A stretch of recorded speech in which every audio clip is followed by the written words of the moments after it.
The Holy Spirit's curriculum. 1. The judgment of the Holy Spirit. You have been told not to make error real, and the way to do this is very simple. If you want to believe in error, you would have to make it real because it is not true.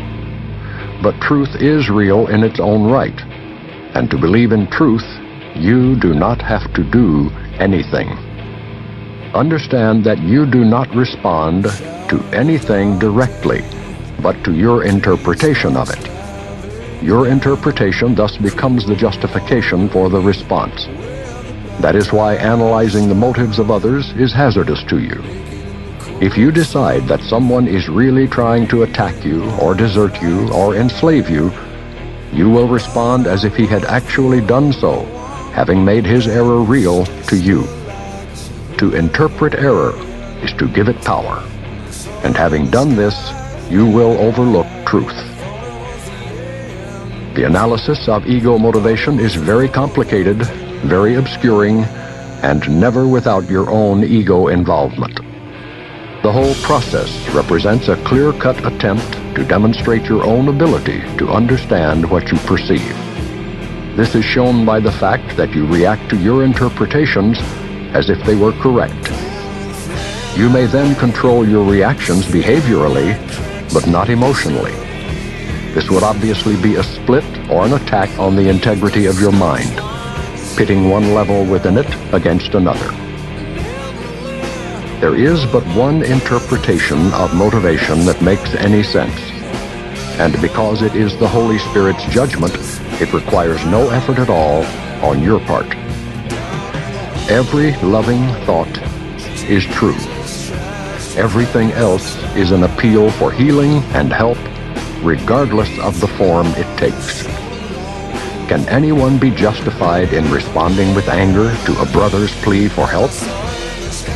No response can be appropriate except the willingness to give it to him. For this and only this is what he is asking for. Offer him anything else, and you are assuming the right to attack his reality by interpreting it as you see fit. Perhaps the danger of this to your own mind is not yet fully apparent. If you believe that an appeal for help is something else, you will react to something else. Your response will therefore be inappropriate to reality as it is, but not to your perception of it. There is nothing to prevent you from recognizing all calls for help as exactly what they are, except your own imagined need to attack. It is only this that makes you willing to engage in endless battles with reality, in which you deny the reality of the need for healing by making it unreal. You would not do this except for your unwillingness to accept reality as it is, and which you therefore withhold from yourself. It is surely good advice to tell you not to judge what you do not understand. No one with a personal investment is a reliable witness, for truth to him has become what he wants it to be. If you are unwilling to perceive an appeal for help as what it is because you are unwilling to give help and to receive it. To fail to recognize a call for help is to refuse help. Would you maintain that you do not need it? Yet this is what you are maintaining when you refuse to recognize a brother's appeal, for only by answering his appeal can you be helped.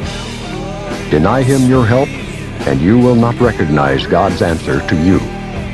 The Holy Spirit does not need your help in interpreting motivation, but you do need his.